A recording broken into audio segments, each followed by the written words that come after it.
All right, let's go ahead and get started. So, as always, this meeting is being recorded. So, if there's anybody that was unable to join, please do share that we do post these videos online on our YouTube channel. You can get to that from our help menu now inside of eManage. So, just go check that out. I'll probably have it posted by the end of today. But yes, this is the next update, quarter three update. We're going to be on version 10019. A lot of people kind of check their update versions when they go into that help menu. So just so everybody's on the same page, we're just talking a little bit about what to expect in the next update. I am not going to touch on every single little thing, every single little bug fix that got taken care of. If you want to see the full release notes when the update comes out, you can always go up to your help menu and go to About eManage Release Notes, and you can check those out. Or ahead of time, if you want to check out what's updated there. There might be a couple of additional items that we're squeezing in, but we are going through some testing right now and making sure everything's working properly, and then we'll get it out to everybody. We do have one client already with the newest version, as usual. So we're kind of working through some things before we release it to everybody. We're shooting right now for the 14th. Everybody asks always. I'll probably have to say it again. No worries. Marisa, if you want to put it in the chat room, that'd be great. But we're shooting to release this update on the 14th. So I believe that's next Monday. Um, so yeah, like I said, we're not going to be going over everything. If you want to check out what is all going to be in this update, go check that out. And as always, administrators, I would appreciate it if you would go into the help menu. After the update, we always ask you to go into the help menu and download the default grid layouts. If we've uploaded anything that we feel like could be useful and beneficial to our dealers as far as layouts go and new reports and things like that, you want to make sure that you're getting the latest and greatest. So after an update, you always want to have one admin go into the help menu and download your default grid layouts. As always, if you have any questions, feel free to chat them into the chat room. Marisa, our trainer, is in the chat room in that. So definitely feel free to chat in. If you want to unmute and talk, go for it. I think I've allowed everybody to speak up on this one, and you could show your camera and all that good stuff. So making it feel like we're together in this, I guess. But let's get started. All right. So first slide here. Definitely going to be one of my favorite new features. We're all very, very excited about this one. We are releasing a new punch list module, a brand new module. I haven't done this in quite some time. The models haven't changed in a really long time, as far as I'm aware. But in your projects, when you open up a project, there is going to be a new module. It's going to be called punch list. It's going to be right under the receiving module that you'll see here on my screen. It's highlighted in red. And what this is doing is we're actually, if you're not aware, we've been working very, very hard on our mobile apps, and bringing what we need to bring to you guys in the field or on the go.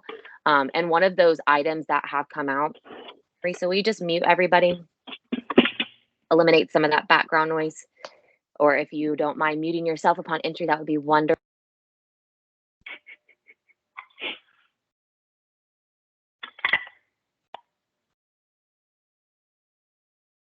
Stephanie, it mutes you too whenever I mute everybody.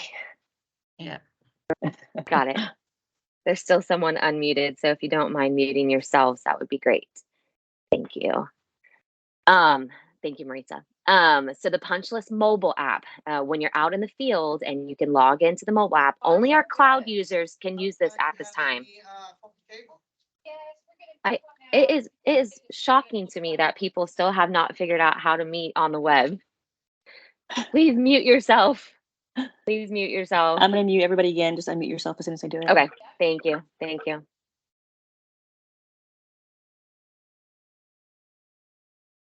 Okay. Thank you. It didn't mute me, so I don't know what happened there, but it sounds like the background noise is minimized. Thank you guys.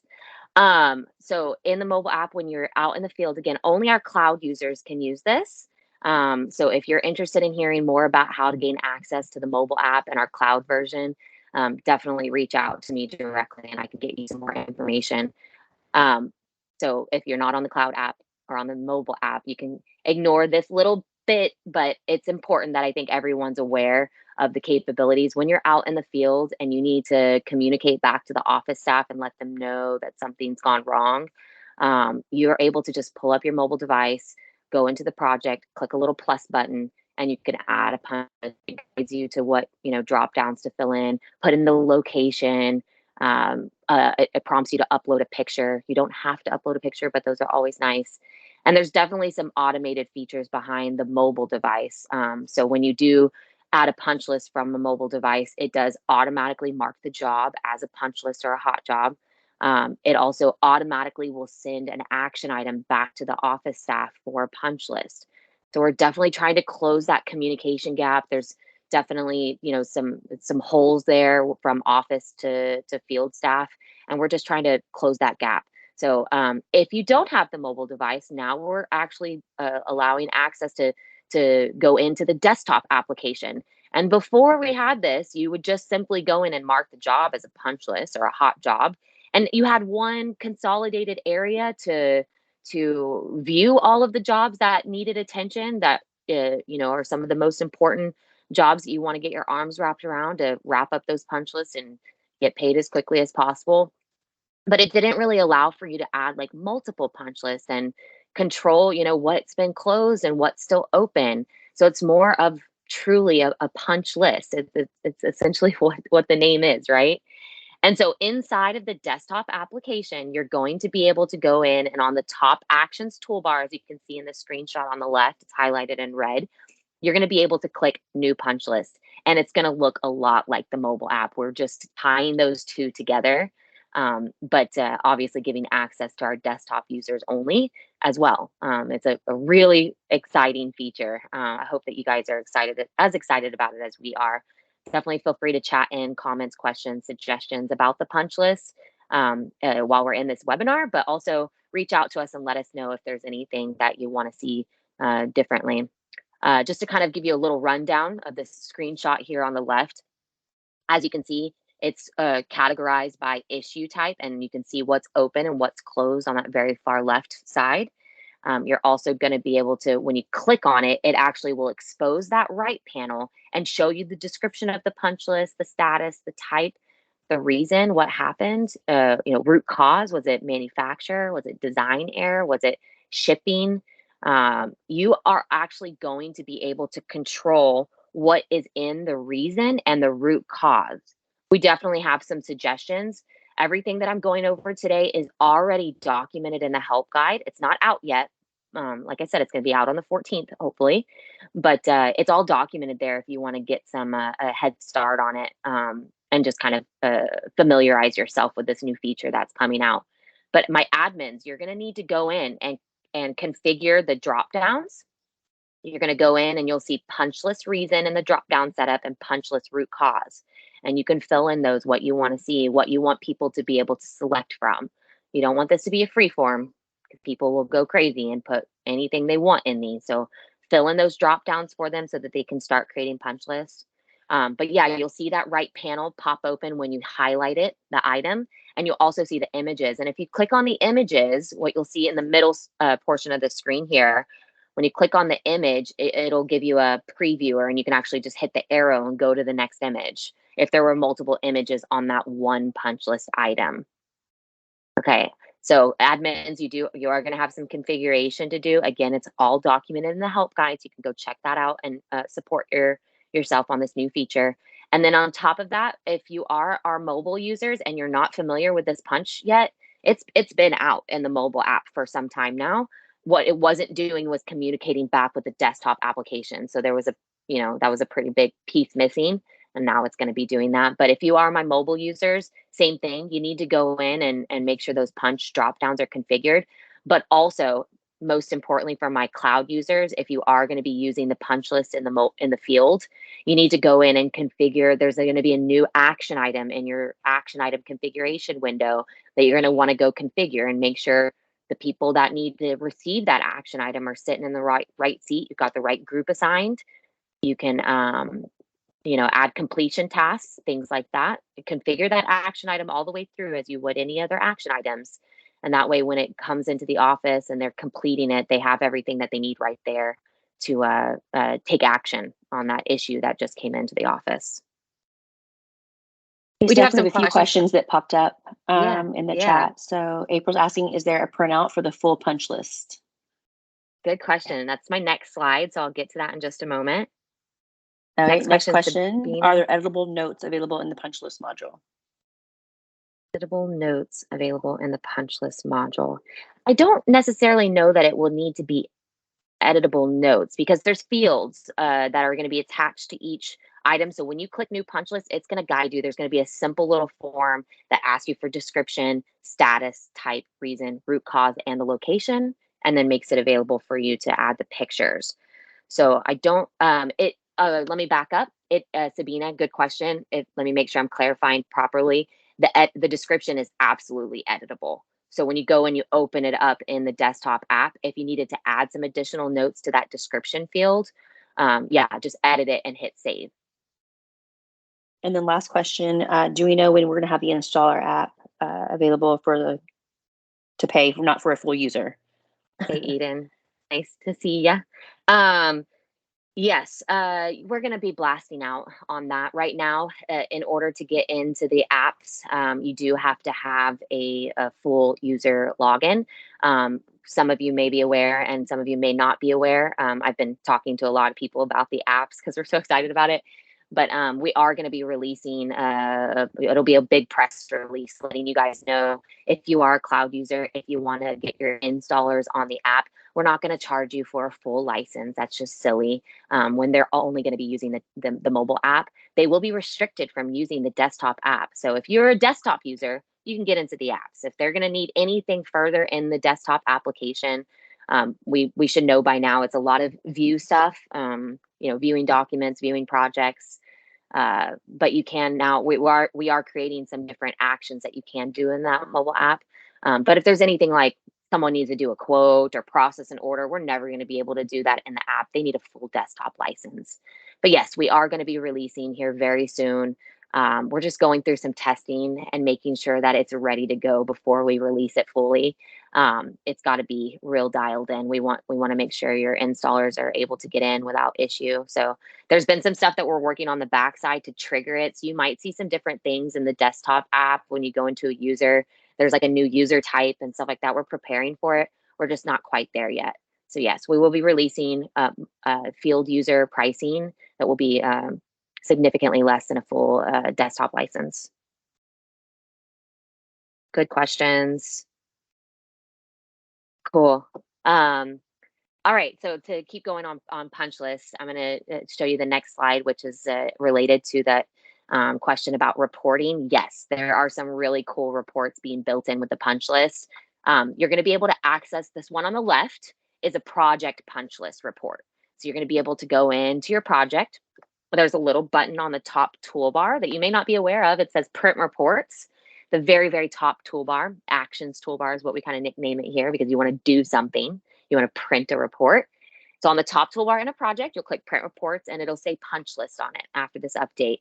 And that's what will drive this left side that you're seeing on the screen. That's a project punch list report. And it'll have, project summary, but then it'll also have what you filled in on the punch list item, your description, the root cause, and any pictures that you uploaded. So pretty cool report there built in. It might get some tweaks. If you want to see something else, you feel like there's something else that needs to be added or modified, we need to hear from you guys. The whole reason that this is the way that it is and the things that we come out with is communicating with you guys. So thank you to anybody who has been real open with us, but anybody who hasn't, we're here. We want to listen. We want to hear what you guys need, where the holes are, where the pain points are, and this is definitely one of them. Punch list is huge. On the right side, you're going to see, this is more for my management staff probably, but there is going to be a built-in dashboard for punch lists. That's under the view menu. If you're unaware of the dashboards, there is actually a dashboard fix in this next update. I don't know if I noted that on the issues resolved on this, but since it's on the top of my mind, it heads up. And anybody who has been poking in dashboards and been having issues just getting into it, that's been resolved in this next update. But there is a punch list dashboard. It gives you a real bird's eye view of all the punches happening, closed or open. You can apply filters to drill down more specifically of what you're trying to analyze. But it will show you, what What are the percentages of the reasons why there are punch lists? What are the root causes? So that you can, make better business decisions and attack, where a lot of these punches are coming from. Another question coming in, it looks like. Can we configure the punch list module before the update is released? Really good question. Unfortunately, no. But definitely go peek at the help guide. It's there if you want to kind of get your arms wrapped around what configuration is going to be necessary. It's pretty simple. It's pretty straightforward. Just configuring some drop downs, and that action item is really where it's at. But it will have to wait until the update is out. Really good questions. Any other questions coming in for punch list? Chat in. Are you excited about it? I think this is such a neat feature. It was cool when it was in the mobile app, but the lack of it responding back to the desktop app definitely, there was a hole there, and this is just kind of putting the bow or the cherry on top of the cake. Cool. Thanks, guys. All right, getting on to some new features. Because I think what was that listed under? Oh, still new features. Sorry. Additional new features here. We've got a designer drop down in the project information page. I've had a lot of people asking about this in the past. I'm excited about this one. A lot of you might be using what we call team members. There's a team members tab in the project info page, a way to identify those really important players involved on a project. We've already got salesperson, we've got project manager, but that third person that's pretty freaking important, designer, and being able to show who's responsible, for that particular project. This will also require some admin configuration. So you guys are going to need to go into the drop down setup again, just like the punch list. Scroll down to designer, or it might be project designer. I'll have to clarify that. It's in the help guide. But go and load your designers into that drop down so that you can start selecting that. If you don't have in-house designers, you just don't have to do that, and it won't be required. It only becomes required once you put something in that drop down. So just like the project manager field, we've mimicked the way that one works. If there's something in that drop down, then it's going to become a required field. So when your users start hitting save and they get a pop-up that says, read the pop-up, it says no designer, a missing field or whatever it says, you got to go back and fill that in. So that's going to be a little bit of a shift in the mindset of filling out that project info form. We're so used to just going through it, and that'll be a little curveball for a little bit. But yeah, really cool. Yeah, I got a yay.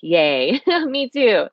I would recommend, just like the project manager field, if you are loading some designers in there, put a TBD in there and maybe an NA, not applicable. That way, if that project doesn't require a designer, they'll choose NA. If it is still to be determined, we'll choose TBD.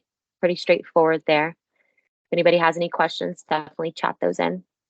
Steph, Excited a question about that came one. back on the punch list. Can you add a reminder for vendor chargebacks? There's no automation with that right now, but what I would do is recommend putting some completion tasks on that punch list action item. When we start thinking about reminders, you guys really need to start thinking about how you can build that into your action items and your workflow. Prerequisites and completion tasks are enforcing policy and reminding people of what they should do next. So maybe in that punch list action item, you put a completion task that says verify vendor chargebacks or check on vendor chargebacks or something like that. Just triggering someone to think about that, I think, is key. Hopefully that helps. We can talk about that a little bit more offline if we need to. For whoever that was. Who was that? Didn't see that question coming. Terry Polino. Okay, and it looks like we have a question. Go ahead.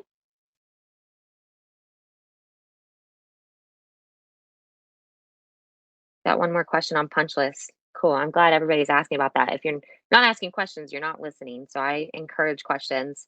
One more question coming in from Sabita. For punch list to order replacement parts, we would still use the same process of creating a new option in BOM, et cetera, or is there a new mechanism within the new punch list module? Absolutely correct, Sabina. Yeah, you would handle that all the same way. It's just a way to create multiple punch lists, manage multiple things that could be going on with the project, add multiple images. Yeah. Bruce, you And have your hand raised for a question? go for it. Let me unmute you. Can I unmute you?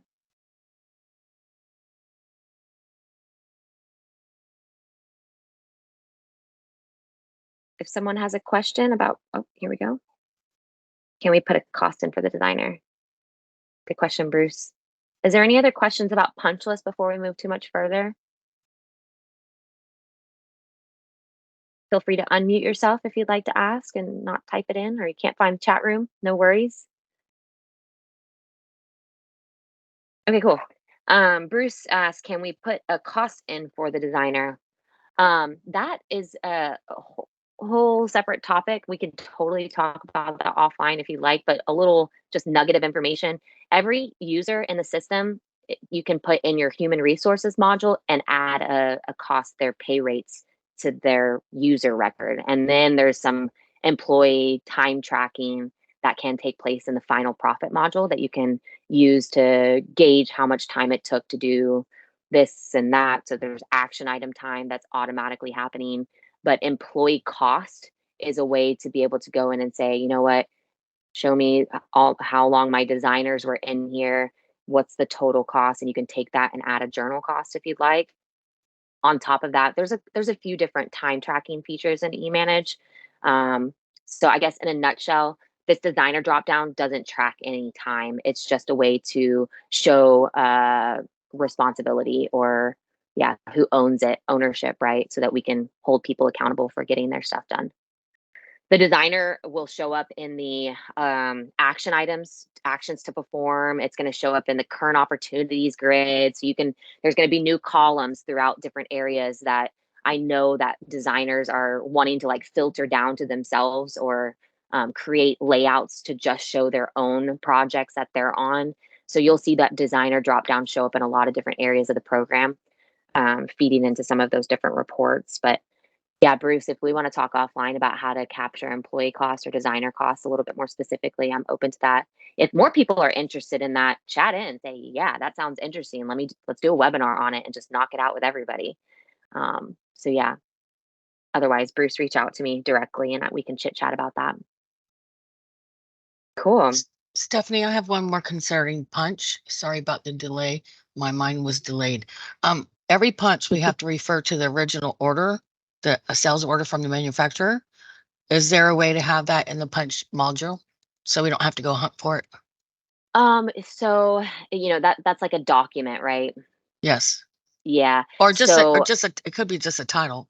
All we need in there would be a reference to the sales order from the manufacturer, because they all gotcha. have to have the original, what we ordered the original from. Gotcha. So they can go refer to that. Yeah, I would say just put it in that description box. There's not going to be a specific field for it, but if it's in there somewhere, I think that should get you what you need. But if we're not finding that that's useful, like we'll create another drop down. Say now I don't think that applies to everybody, so I'd have to get a little bit more information. Every manufacturer's a little bit different as far as how they handle punches. So if I could gather a little bit more information from our other dealers, maybe there's an additional field that we can add for that type of Right.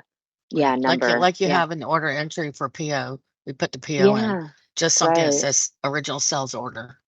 I like that. Okay, I'll take that into consideration and chit chat with the team about that and see what we can do. But for now, I would say just add it into that description field.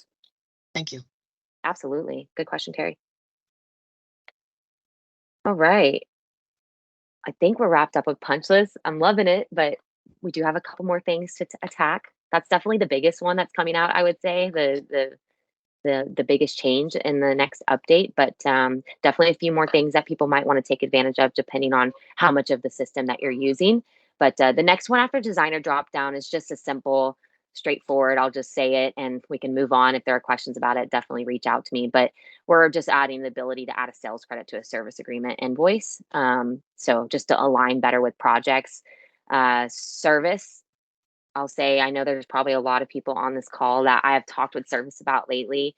We've really been trying to figure out what makes the most sense, combining service tickets with projects. So we're still talking about that. If you're still using service tickets right now and you've got bugs, that's falling to the bottom of the priority list, because there's not a lot of people using it.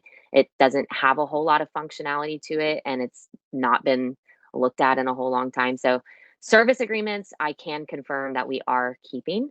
Um, and so I do have some people maybe on the call that just heard me say that you want to chat about this afterwards, and we can totally do so. Um, I'm thinking of my newest implementation. So systems in space, if you're here, we can chat about that.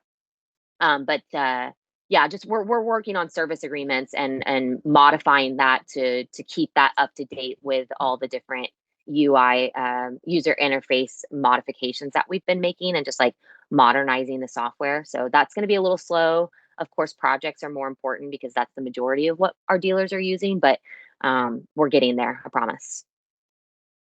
The next bullet here on the right side, which is actually the image that you're seeing on the bottom left corner.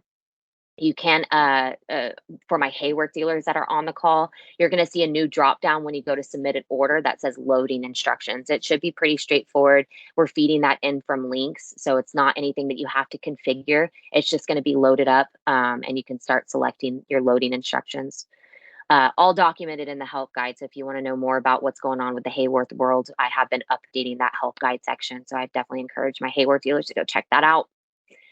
Um, a short and sweet one, if for my dealers that are using associated parts, definitely an advanced feature of the system. If you want to know more about this, this will be an offline topic as well, but you're now going to be able to do some calculations off of square foot and lineal foot. So if you're interested in hearing more about that, let me know. QuickBooks Online. I know I've got a lot of people that are asking about this. It is in beta right now. So when the release does come out, this next update, technically you can set it up and immediately start using it. But I am going to say tread slowly. We have 2 dealers that are very interested in just getting in there and starting to use it. I'm going to be very open and transparent. We're still testing it on our end. It's totally new to us, so there may be issues. There's also some restrictions as far as, capability restrictions.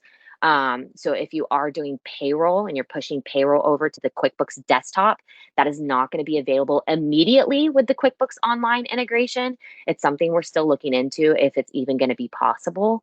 QuickBooks Online definitely has some, it falls short on some capabilities, but they're moving, as fast as they can to get it up to speed and all the features that you can do in the desktop application. When they start rolling out with more stuff, we're going to have to continue to improve our integration as well. So just be patient with us. If you're interested in learning more about the QuickBooks Online and being a beta tester, reach out to me directly at my email, stephanie@e-manageone.com, and we can talk about that. I'm keeping an eye on the chat room, Maurice. I'm sure you are as well, but let me know if I miss anything. So switching gears to some enhancements. Those were all the new features, the big ones. Again, go take a look at the release notes if you want to know all of the new features that are coming out, but those are definitely like the big ones. It's the same thing for enhancements. I'm just going to talk about the big ones. Check out the release notes if you want to know more. I feel like a broken record, but sometimes I have to repeat myself. Make sure everybody's on the same page. As far as enhancements go, this one is so exciting for me. User interface and user experience has been enhanced for email templates and email signatures. Thank you, thank you, thank you, development team. You can simply go into your email signature now, copy it from your Outlook, and paste that bad boy. There's no formatting issues. It's very much updated and more in line with some of the other these are called like HTML editors, I think, these windows where you can make things like bold and underline and format it. These are just in line with some of the other areas of the program that we've been updating, and it's just magic. You can click more, go to the help guide, check it out, because you can click you'll see in the bottom left corner, that's the email signature window. You can click insert and insert images if you don't want to copy and paste. I don't know why you wouldn't, but also in the insert, you can do hyperlinks. And like I said, just format it as much as you want to. But definitely the big thing there is you can copy paste is amazing. Punch into the BOM description boxes. Good question, Maddie. There is not a plan for that at this time. You want to be able, so let me clarify. When you're adding a phase description, you can format that. The actual individual line items, being able to like make things bold and things like that, that is not in the books right now. But I can definitely take that back to the team and see what they think and see if that we can put that on our roadmap. Um, but adding images to line items, yeah, you can do that already. It's just not a simple like put it right in the line item. You've got to double click on the line item, or I'm sorry, right click on it, edit description picture. Thinking more of copy paste perspective, you can copy and paste into a BOM line item description at this time. Good questions that are coming up, but Maddie, we might want to talk about that one offline. But you can definitely copy paste into the into the description box, but it doesn't keep formatting. Before we go too much further, has there been a login problems reported with the mobile app, Kimberly? There has been, but it should be fixed now. It's very case sensitive. And so what I would do is ensure that you have the right username and password. Your admins can go in and look at your username. Something that I've seen kind of interesting. I'm going to throw myself under the bus for this one, but it's good that everybody is aware. Username in the desktop application, I don't think is case sensitive. Username, password is. Username, I don't think is case sensitive. So while you might think that your username is all lowercase, when you go into the mobile app, it is very case sensitive. So ask your admin for the correct username and password, maybe if you want to reset your password. I have noticed that if you try to log in and it is an incorrect username and password, this is something that is going to be fixed by our app team. We have like, I don't know, 6 guys or something on the app right now. And they're working on this one. When you log in and you can't get in, it's no matter what the issue is, it says something about like internal database error. That could also still mean that you have incorrect user credentials. So we're working on those little pop-up notifications, like to tell you you've got the wrong username or password. That would help. But otherwise, if you're having an issue logging into the app, it's going to be maybe you don't have the connection string right, or it's your username and password. That could be the only thing. Reach out to me directly if you're still having issues, and I can hop on a call with you and work through that. On the topics of emails from Bruce, when we send an email from eManage, will the response automatically go back into eManage? That's definitely a question outside of email templates and signatures. Sometimes these things open up a can of worms for random questions, which I appreciate, but it does not come back right into eManage, like doesn't pop up and say you have a reply.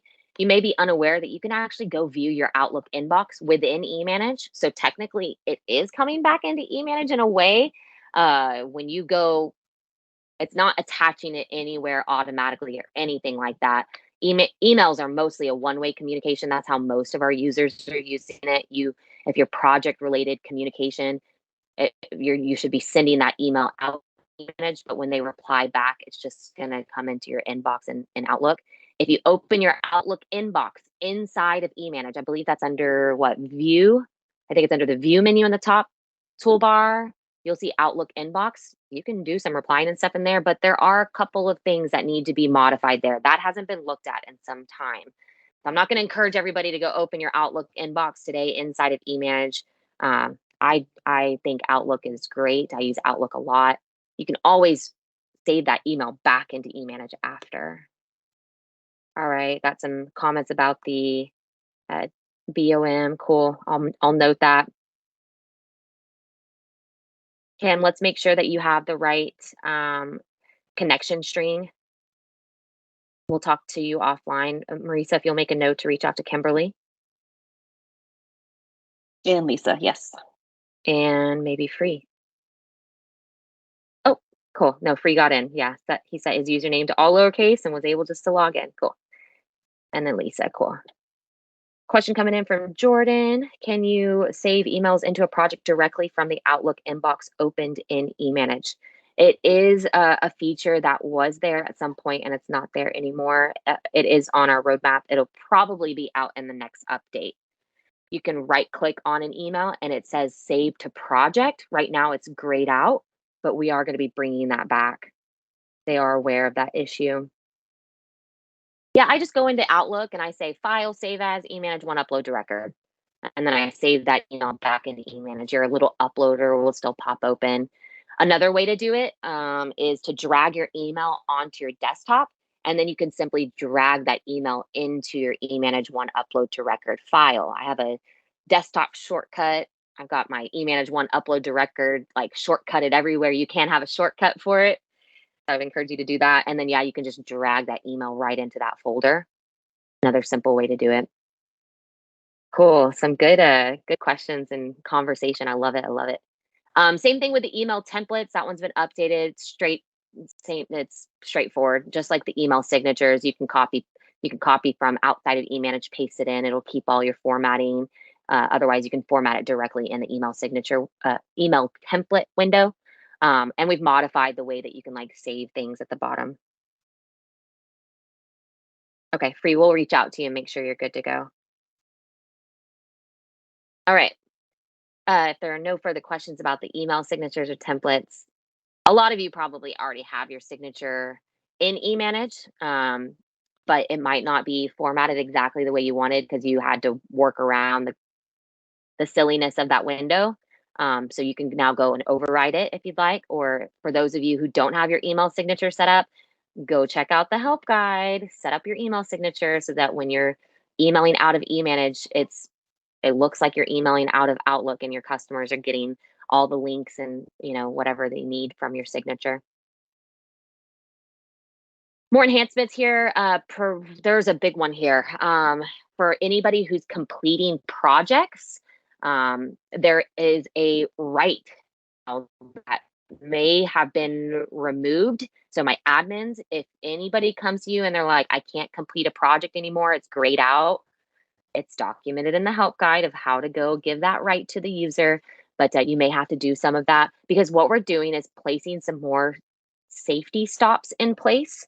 When we talk about completing things in eManage, sometimes there are things that should have happened before that. If you're really following these SOPs or best practices, you should be completing your order before you complete a project. Completing the project, that's why it's the flag, the final finish line. That is absolutely everything is done on this project. Punch lists have been attacked. All receivables have been paid. All your bills are entered. Sales commissions have been paid. That is literally like the final step of closing a project. If you're not doing that right now, I'm going to encourage you to start working that into your process. Work it into your workflow, your action items, to remind you to do that because it is a step that sometimes can be easily missed. But if you work it into your workflow, you're enforcing that policy.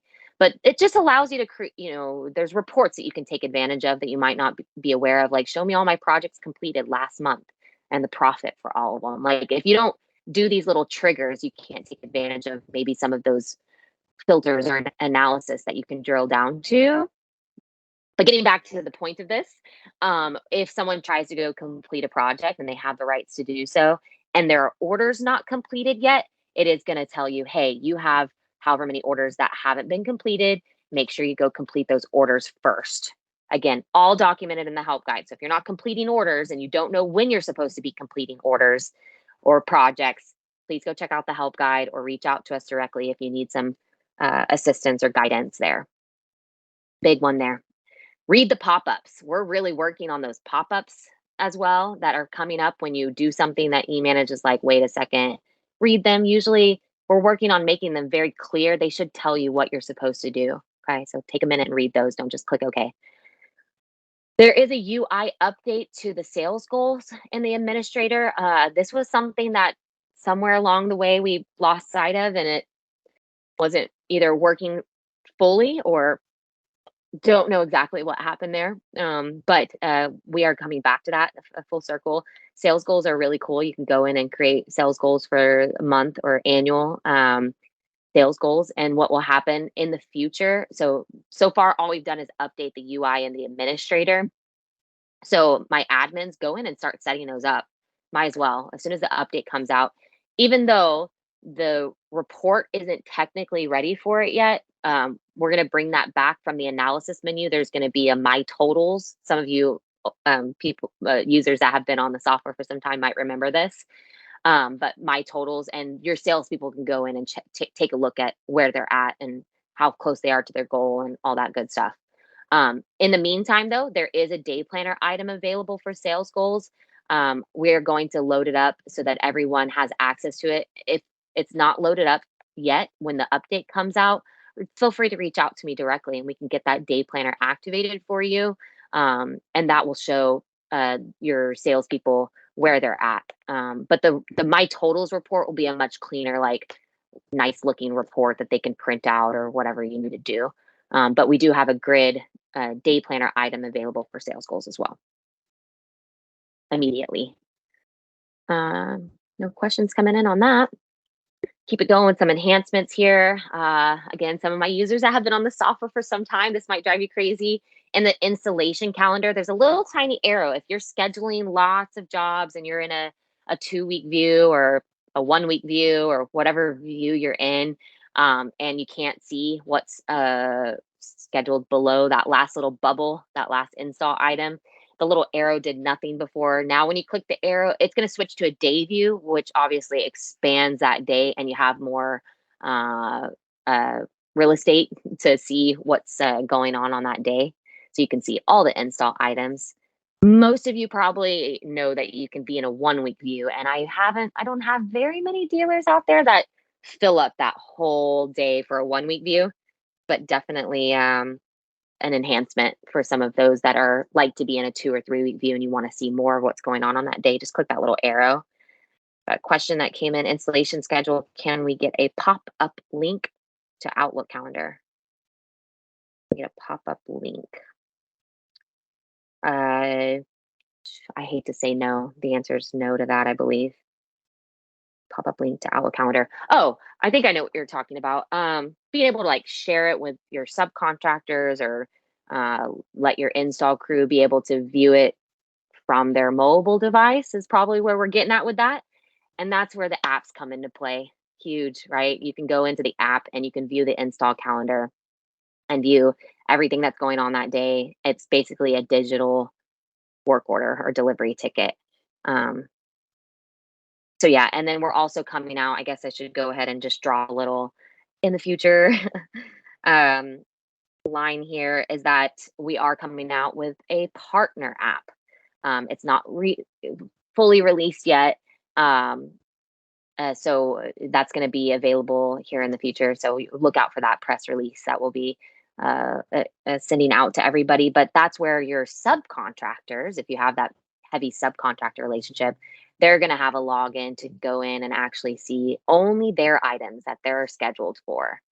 And then obviously an electronic delivery ticket where they can get an electronic sign-offs, add punch lists, add images, progress pics, notes. Again, closing that gap, an even larger gap with subcontractors. That communication gap that we do experience in the dealership world. Would there be any chance to add the city/town of scheduled jobs it shows in the queue? Okay. So this actually, I don't think I have this on my enhancements. Um, Outlook calendaring would be great. We're not going to do it free. I'm sorry. That's what the apps are going to be for. You're going to be able to go in and give your internal install crew access to the apps so that they can go in and view it from the app. Yeah, that's closing the gap as far as communication goes, being able to send them their information, what projects they're on. That's what the app's going to be for. As far as I'm aware, I don't think we're going to be integrating with Outlook with the install calendar. The question about the city, town of scheduled jobs. All right, in the next update in your today panel, top left corner, and then you'll see jobs installing underneath today. You may or may not be actually using that. That is a grid. It's a grid view. It's more of what we're gearing towards with that. We're not quite there, but we're making improvements to get us there. It's going to gear us towards more of what we would maybe hear in the industry as like a resource planner. You might have heard that word before, but it's a grid view. And in that grid view, yes, you'll have a city, town, state, address. You'll see a lot more in that view.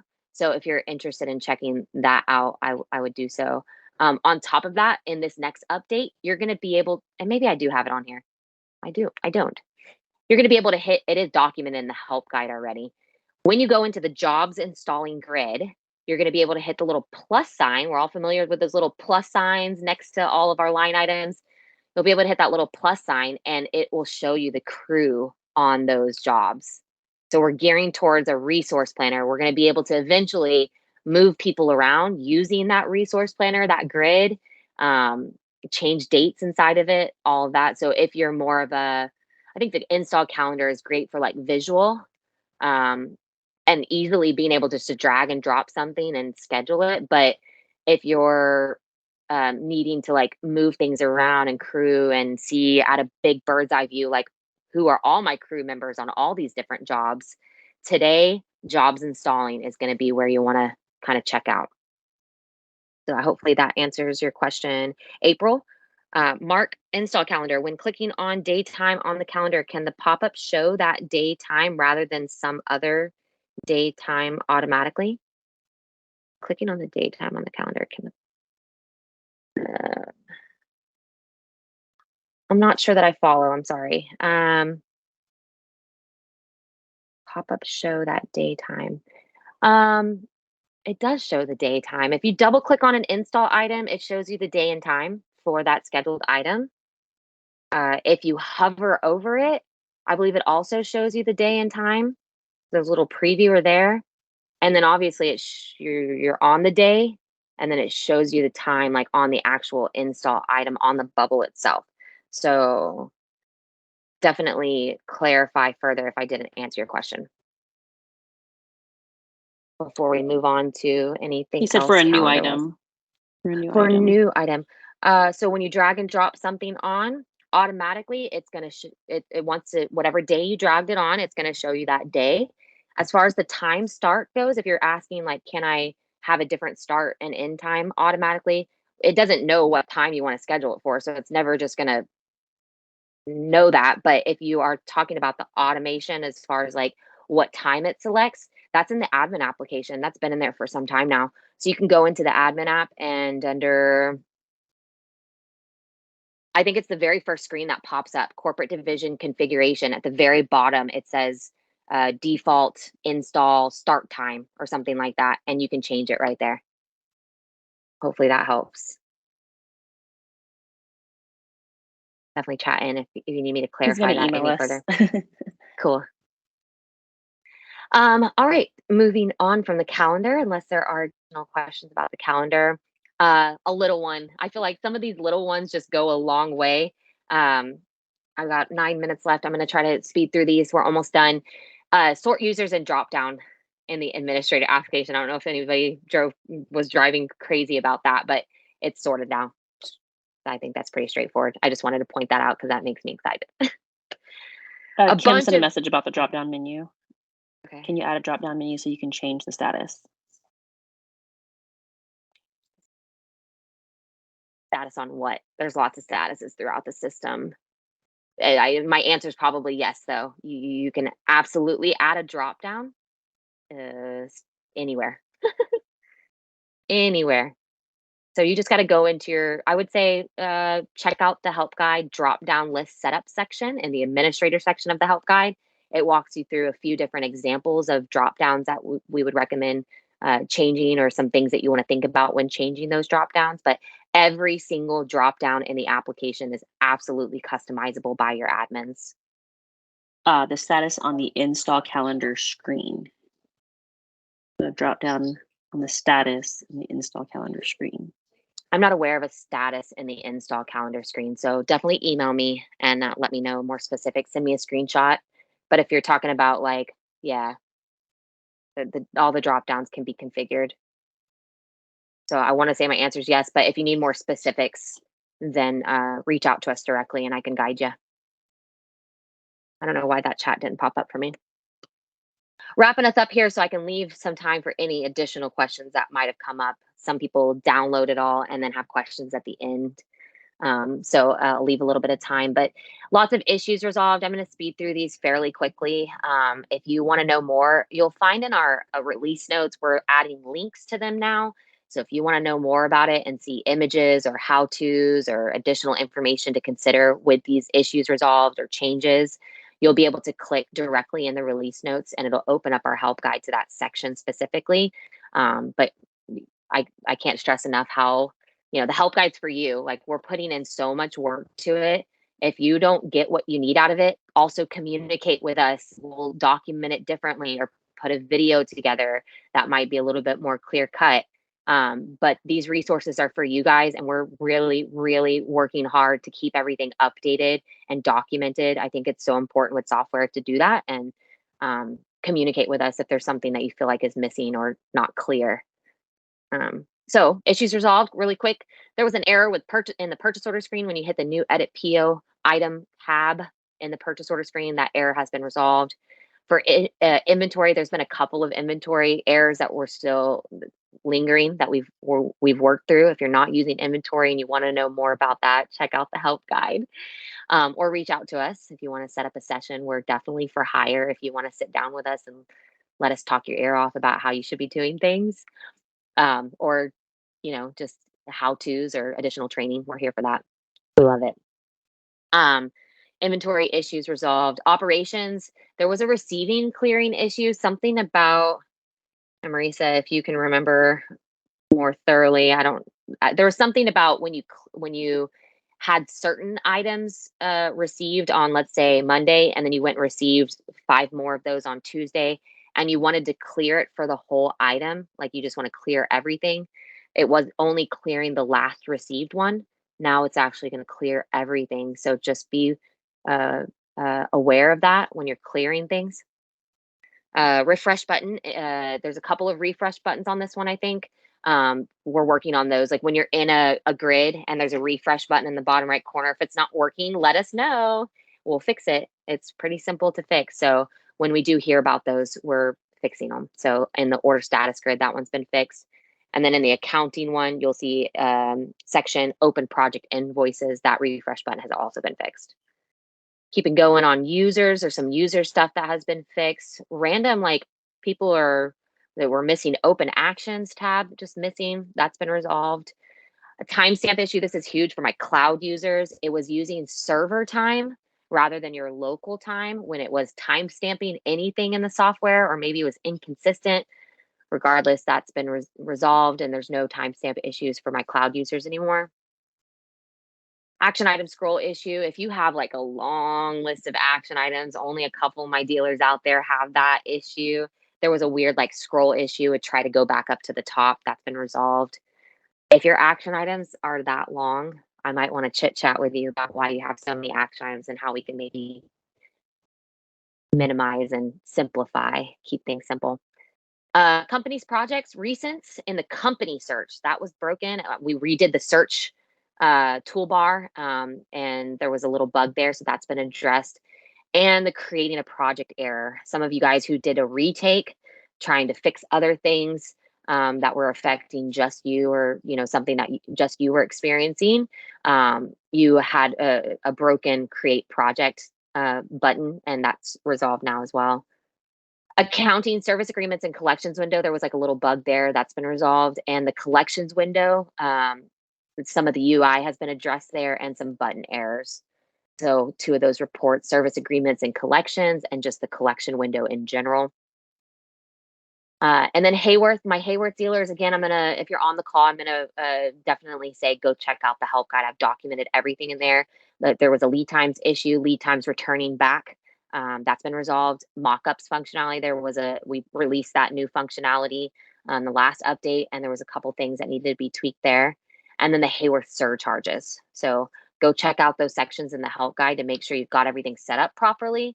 and that everybody on your team is aware of how that functionality is actually working. But every time any of my major manufacturers come out with some additional web services, we're trying to get those in eManage as quickly as possible.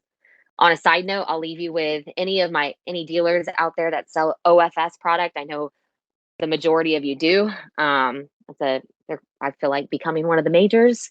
But we are actually about to come out with OFS web services as well. That might be in this next update. I'm not 100% sure though. It is being heavily tested right now in a test environment. And we're really hoping to have it done by the 14th. And if it does come out, it's going to be documented in the help guide. So go check that out. If you sell OFS product, you're going to be able to quickly just go in, and rather than, I don't know if they have a portal that you go into, regardless, you'll be able to go into eManage, into a web service window, click the order and hit send, and it'll just send through digitally to OFS. That's what I have for you guys today. As always, shoot in some questions if you have anything that did pop up as I Eden was has a talking. question. Cool. I don't know why Have my you questions seen aren't popping up. issues with not all open invoices showing up on the collection window? I noticed today I had 2 that QuickBooks is showing, but eManage is not. I have not seen that, Eden. Shoot me an email and give me some more specifics, and I can help you. You can just email me directly, and I'll take a look. Because if there is a bug, we do want to resolve it. But typically, that means like something. If it's showing in QuickBooks that there's open, then that typically would mean like we need to go into eManage and see if there's a payment on it, and maybe your payment didn't get pushed over to QuickBooks for whatever reason. So just send me some specifics on that and I'll help you out. I don't know if we've got still quite a few people on the call. If you haven't heard us shoving the service desk and help desk down your throat, those are little things that like you can create a ticket for, and support would be able to look at it and tell you right away if there's issues. But definitely check that out. If you haven't heard from us from the help menu, there's, I don't know what it says, submit help or send help or whatever it is. I think it's the last menu item in the help menu. That's just going to go in and take you to the help desk, the service desk, and prompt you to create a ticket. And that way you can communicate with the support team. You can get quick responses. They're responding a lot quicker from what I can see on my end, analyzing that information. No problem, Mark. Thanks Kathy for joining said, us. when should we expect to see quote number show up in the bomb screen? Got quite a few likes on that one. Oh yeah, that one's difficult. I think what we're going to end up doing is combining. It's on our radar. I can't promise anything though. It's trying to figure out how to make that work, because technically a quote is not actually created. An actual quote number isn't generated until you hit that view quotes button. So having that communicate backwards is a development nightmare. So it's on our radar. I will certainly let the team know that had a lot of likes and somebody brought it up, and see how we can maybe move that up in priority. If that's something that a lot of people are having trouble with, definitely I will let them know. There's definitely some things you can do to, make it clear. Your naming conventions are huge with that. When you go into the view quotes tab, you can hit the little plus symbol next to your quote if it's not already expanded, and it'll show you what option is attached to that quote. But yeah, I get it. Being able to go into the view quotes window and not have to click, view BOM, and not have to click view quotes to be able to capture a quote number. I get that. So I'll talk to them about it. Couple more questions in here. Has the zone pricing problem been resolved for National? With National? I don't think that the zone pricing issue was specific to any manufacturer. If I'm wrong, correct me. But if you're talking about like being able to pick zone 2 or whatever, because you're probably a Canadian client, Am I wrong? Who dropped that in the chat? 'Cause I don't see it. It's a guest with a long number. Uh, um, I don't think Golf. that was an Golf. Oh, yeah, Barry, I saw, if that's Barry, WS Golf. I saw you respond back if to that was an issue on project spec side. I'll just say that. And you asked if it was fixed, and I haven't seen a response come back yet. So I think there was something on our end that we let them know, like, this is what we're seeing, but there was something on their end that they still needed to address. So as far as I'm aware, if it's still an issue, then it's probably still an issue. I don't think there was anything to do on our end. I will follow up on that though. And you kind of touched on this already, but you didn't ask, what should the support turnaround time be? Hmm. Case Yeah, by case. we're shooting for an initial response, definitely within 24 hours. Hey, we received your ticket. Like any standard ticketing system that you've ever used, we're trying to just mimic what other people are doing. If you guys have suggestions, definitely let us know. We want to hear from you, but they're definitely responding within 24 hours initially. We'd like to get a resolution to you within 72 hours is the goal right now.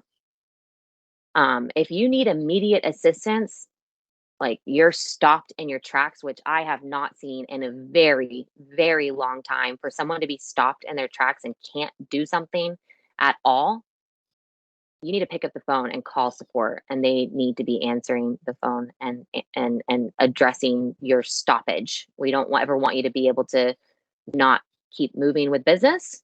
Um, but yeah, if you guys are having any feedback and complaints or positive feedback, I always love to hear. Reach out to me directly and I'll take care of it. If you're not getting the responses that you need, I will tell you right now, the more that you help us, the faster we'll be able to help you. That is what the ticketing system is all about. If you give us some vague information and we have to play detective, and I know you guys know about this internally because that's an internal dealership issue as well. The more that we give them upfront, project number, screenshots, detailed what actually went wrong. I click this and this is what happened. I click this and then that happened. I tried that. I know that you guys are trying to, figure it out on your own for the most part. Just let us know what you did, what project. If it's related to a SIF file, attach the SIF file. If there's images that you can grab and send over, that you're going to get way quicker resolutions than us going back and forth and asking you what project and what you click. So hopefully that helps. Help us help you. A few more questions have come in. I heard you state a lot about people that do not use service tickets. We do use them and have an issue pushing to QuickBooks. Has that been resolved? Would say send that in to the support team, please. Which ones are not going over? Is it all of them? No service tickets, invoices are going over? Like, we need a little bit more details. I'm not aware of it just like not working at all. I'll say that. So again, give us some specifics and let us know. Maybe the Next support team's aware. question. I'm not aware. From Mark, any more discussion about creating a user group site? Yes. It's on the books. I'm really, really shooting for this quarter to have something out on that. That's my, I don't know if I have any traction folks in here, but that's my rock for this quarter. I'm creating a community space so that you guys can go in and talk to each other. Now, we're obviously still going to have mediators there. We don't want you guys sharing bad best practices with each other. No room for ugly comments and things like that. So there will be a mediator from e-manage manning that. But yeah, we're working on a community space where you guys can go in and just say, we have a real big issue with this and this and that. Like, how would you handle it? Or maybe I'm going to create like different channels, like Hayworth specific channel, my Tech Neon dealers, so on and so forth. Maybe there's going to be like a closed off management, or dealer principals section. You want to ask like, what's everybody doing for sales commissions, things like that. it's funny, it came up in conversation with a meeting I had recently. Solomon Coil came up, how they have some really great metrics. If you haven't heard of Solomon Coil, you should probably check that out.